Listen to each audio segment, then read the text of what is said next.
Navigating financial waters. Understanding the significance of a company's debt-to-equity ratio in financial analysis. Introduction. In the intricate tapestry of financial analysis, the debt-to-equity (DE) ratio emerges as a key indicator, shedding light on a company's capital structure and financial health. Investors and analysts alike turn to this ratio as a compass, guiding them through the complex terrain of corporate finance. To fathom the significance of a company's debt-to-equity ratio requires unraveling its components, deciphering its implications, and appreciating its role in the broader context of financial analysis. The debt-to-equity ratio unveiled.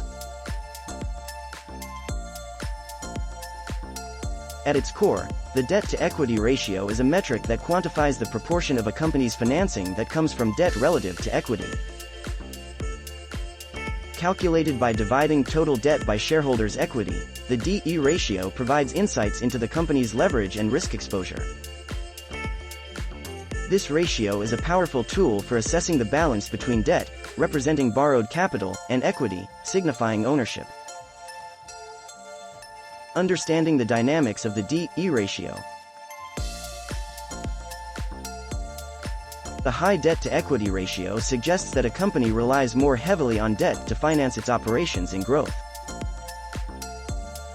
While debt can be an effective tool for leveraging returns, an excessively high DE ratio raises concerns about the company's ability to service its debt obligations. This heightened financial leverage amplifies both the potential for higher returns and the risk of financial distress. For instance, Company A and Company B, both operating in the same industry, report DE ratios of 0.8 and 2.0, respectively. Company A's modest DE ratio indicates a conservative approach to financing, relying more on equity than debt. In contrast, Company B's higher DE ratio implies a more aggressive use of debt in its capital structure, potentially magnifying returns during prosperous times but also exposing the company to greater financial vulnerability during economic downturns. Risk and reward. Balancing act of debt and equity. The debt-to-equity ratio serves as a litmus test for a company's risk tolerance and financial prudence. While debt can turbocharge returns, it introduces an element of financial risk, especially if economic conditions take a downturn. The balance between risk and reward becomes a crucial consideration for investors and analysts assessing a company's financial health. Consider a startup in the technology sector with a high growth potential. Opting for a higher debt load may allow the company to accelerate its expansion, capitalize on market opportunities, and potentially generate significant returns for investors.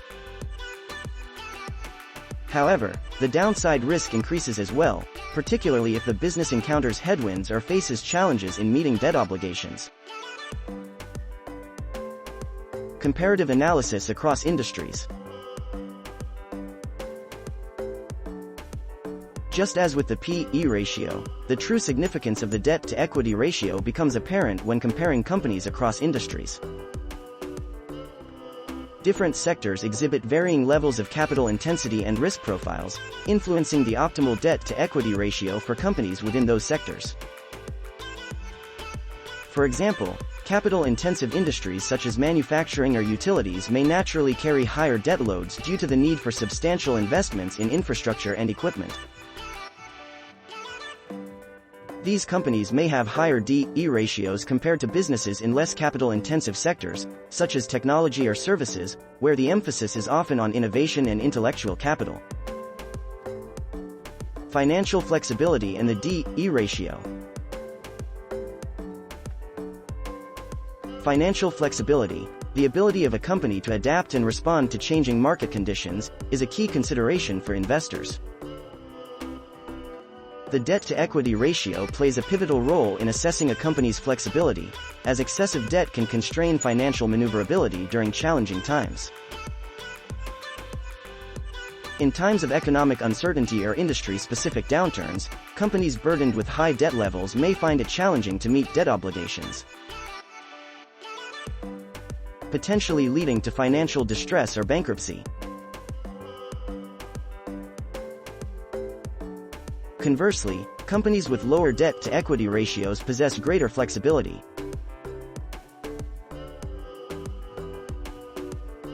allowing them to weather economic storms, pursue strategic initiatives, and capitalize on opportunities that may arise.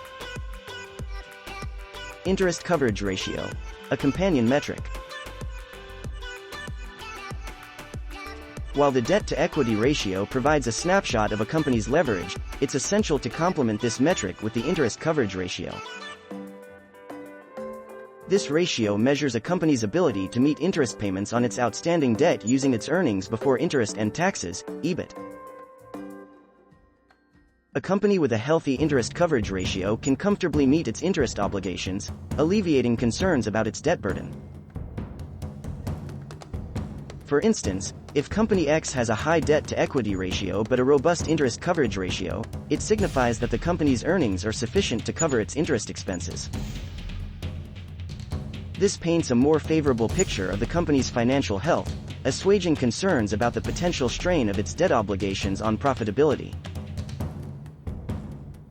Cyclical industries and the D/E ratio. Certain industries are inherently cyclical, experiencing fluctuations in demand and profitability based on economic cycles. Understanding the cyclicality of an industry is crucial when interpreting the debt-to-equity ratio. Companies in cyclical industries may opt for higher debt levels during periods of economic prosperity, leveraging their operations to capitalize on favorable market conditions. However, this strategy comes with inherent risks. When economic conditions sour, companies with elevated debt levels may face heightened financial stress, as declining revenues and profitability make servicing debt obligations more challenging. Investors must assess not only the current debt-to-equity ratio but also the industry's dynamics and the company's strategy in navigating economic cycles. Conclusion. In the realm of financial analysis, the debt-to-equity ratio stands as a beacon, illuminating the intricacies of a company's capital structure and financial resilience. As investors and analysts navigate the complex waters of investment decisions, the D/E ratio serves as a compass, providing insights into a company's risk profile, financial flexibility, and strategic choices. Its significance transcends numerical calculations, offering a nuanced perspective on the delicate balance between debt and equity in the pursuit of corporate success. Armed with an understanding of the dynamics that underpin the debt-to-equity ratio, stakeholders can make informed decisions, charting a course through the ever-changing currents of the business landscape with prudence and foresight.